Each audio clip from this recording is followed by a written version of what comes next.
the major causes of flyways and aircraft malfunctions is because pilots do not read through a pre-flight checklist before taking off. This short video will show you the basics for ensuring that the Mavic 2 systems are as they should be. After checking the aircraft visually, removing the gimbal cover, charging the batteries and inserting the aircraft SD card, switch on the controller and the aircraft. When you see the camera view on your screen, tap the area indicated by the red arrow. Check the IMU and compass are reading normal. If they are not, then do not take off because you could have a flyaway. Carry out any required calibration on any setting that does not read normal. There are plenty of clips from other contributors on YouTube on how to do this. The maximum altitude should be set for 120 meters. It is illegal to fly higher than this in the UK and the United States. Likewise, the flight distance should adhere to legally stated parameters. In the UK, you must keep within VLOS, which is visual line of sight.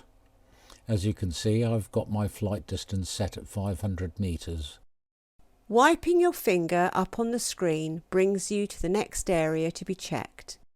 ESC status and vision sensors should both read normal.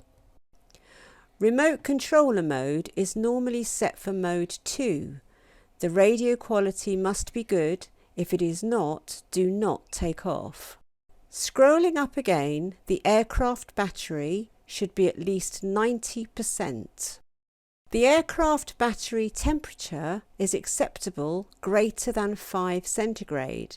That is 41 degrees Fahrenheit. Scrolling up, the gimbal status must read normal. See the SD card details. Always format them both before shooting video or stills. Now you can take off safely. Climb to 30 feet or above. This ensures the aircraft will visually register the landing zone precisely.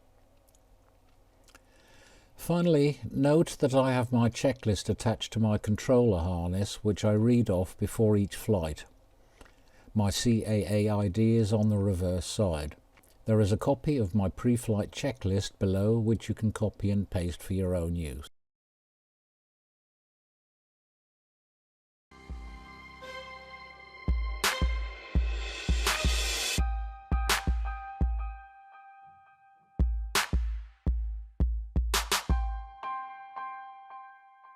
You are clear to resume own navigation. Bye-bye.